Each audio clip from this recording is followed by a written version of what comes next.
Ya, oke, kembali lagi bersama saya. Jadi kita kembali belajar tentang web API kali ini. Jika di video sebelumnya Anda sudah berhasil download dan Anda sudah berhasil menginstal, kali ini kita akan coba belajar bagaimana cara untuk mencoba menggunakan Postman dan mengakses beberapa API yang bisa kita coba ya. Oke, mari kita simak videonya ya.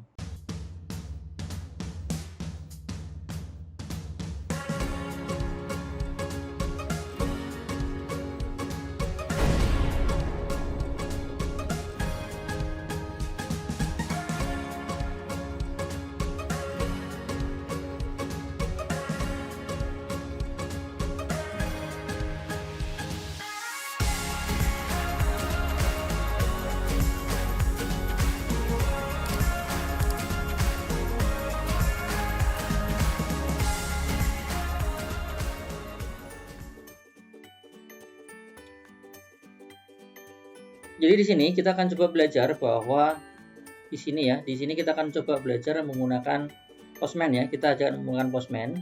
Kita akan belajar menembak API, menembak ya. Saya sampaikan menembak artinya merequest ya. Saya akan nembak request dan kita akan lihat ketika ditembak apakah ada respon nggak.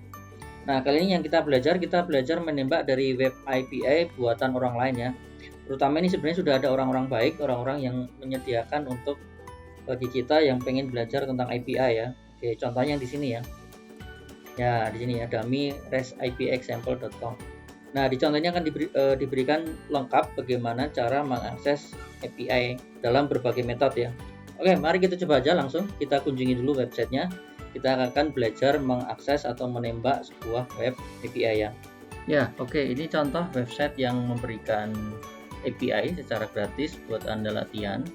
Di sini lengkap sekali, ada beberapa metode, ada get, post, put, delete ya. Oke, untuk bagian pertama kita belajar untuk menggunakan metode get. Kita buka Postman-nya dulu. Nah, kemudian kita kunjungi website tadi yang dummy example. Ini website bisa kita ambil yang bagian get. Kita copy bagian dummy yang employee. Ini untuk mendapatkan semua employee ya. Atau disitu disebut get all employee ya, berarti untuk mendapatkan semua data employee ya. Oke, ini kalau kita kopikan saja. Nah, kita paste di sini. Ketika sudah, kita klik send ya. Kita lihat responnya. Nah, di sini akan muncul responnya ya. Nah, ini record yang pertama, misalnya contoh di situ ada employee name, salary, age. Nah, ini ada detail-detailnya, ini dalam bentuk JSON ya, kalau Anda lihat ya. Dimana di sini ada ID pertama dan di format seperti itu ya. Jadi ada field, ada value. Nah, yang kedua di sini ada ID 2, lengkap juga ya, field name-nya name, ID 3 juga sama. Field name dengan value bisa Anda lihat.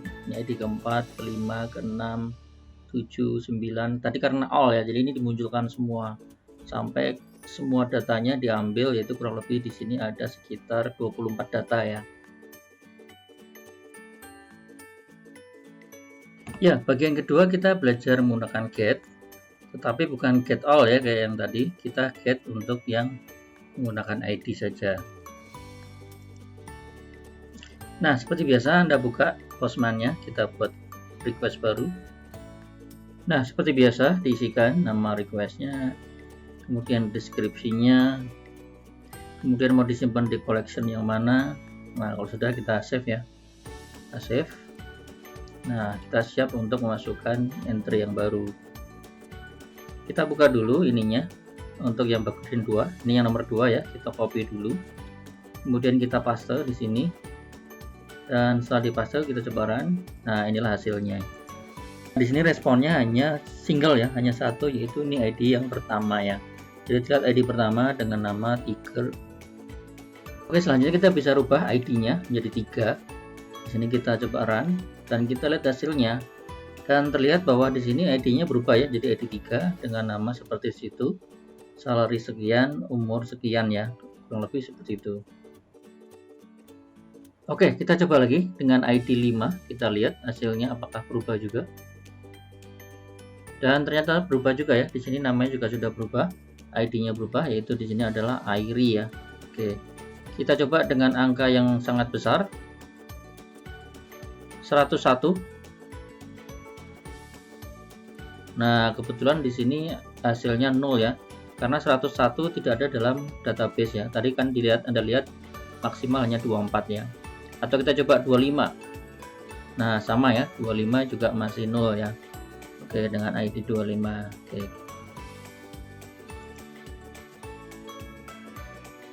Ya, di Postman bisa dilihat dalam berbagai bentuk view ya.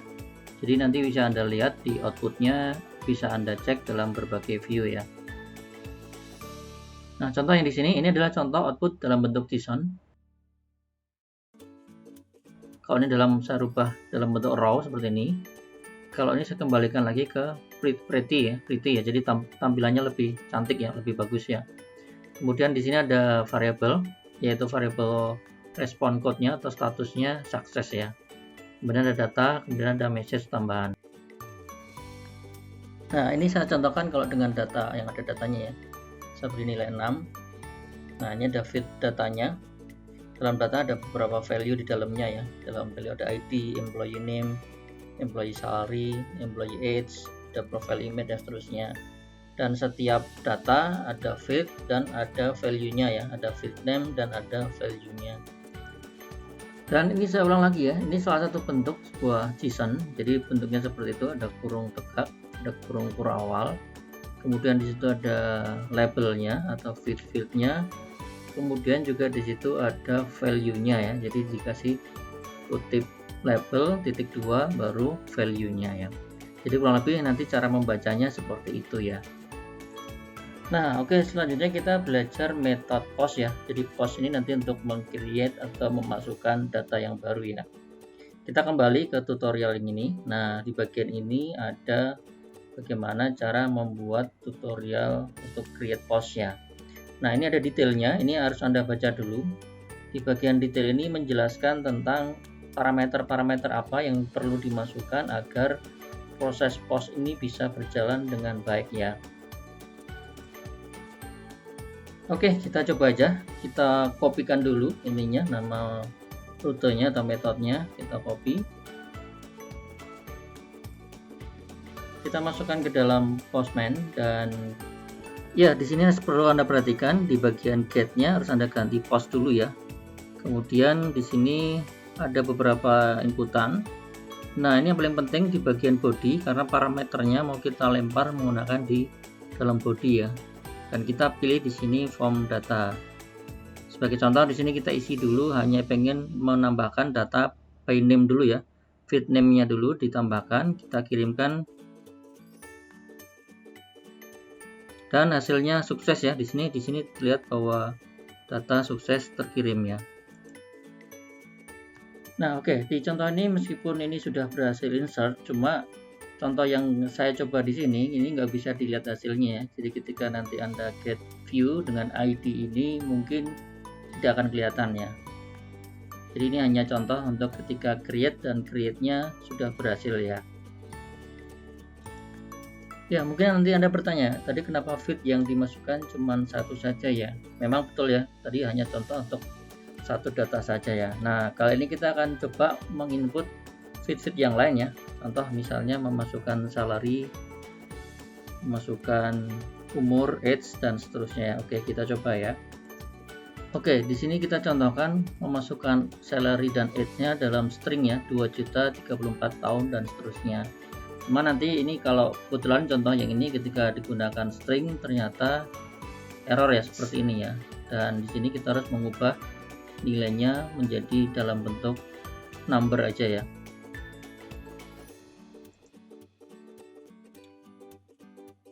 Dan coba kita run hasilnya seperti apa. Ketika kita run, nah hasilnya sudah berhasil ya. Di situ bisa Anda lihat name-nya sudah nama lagi, salary sekian, age sekian, dan ini ID, dapat ID yang baru ya. Oke, bagian keempat kita pengen belajar menggunakan metode put ya. Jadi put ini gunanya nanti untuk mengubah data dengan ID parameter tertentu ya. Nah, pertama kita buka dulu Postman, kemudian kita rubah menjadi versi put ya. Nah, langkah selanjutnya kita copy aja untuk perintah update-nya.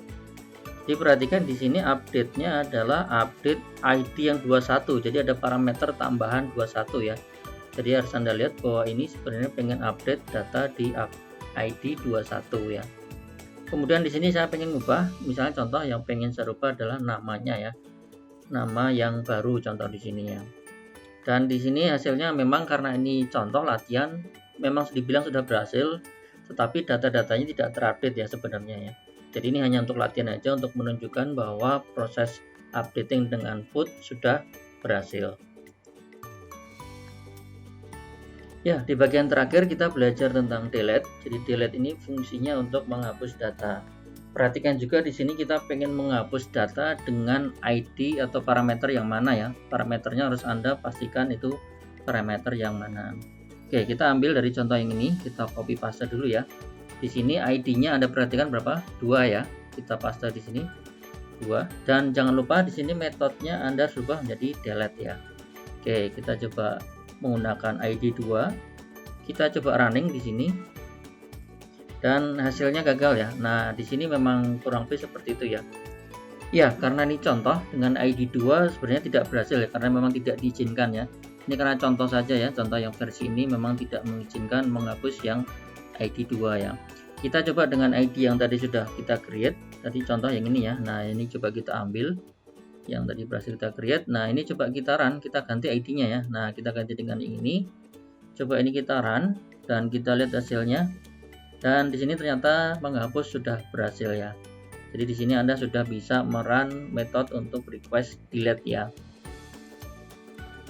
Nah, oke, dengan demikian Anda sudah paham bagaimana cara mengakses sebuah web API. Tadi sudah Anda pahami ada beberapa metode yang sudah Anda coba ya, dari metode post, put, get, kemudian ada delete dan sebagainya ya.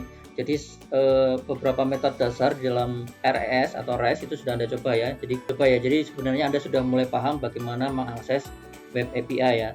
Cuma dalam video ini kita baru belajar bagaimana mengakses API yang berasal dari tempat atau sudah dibuatkan oleh orang lain. Oke.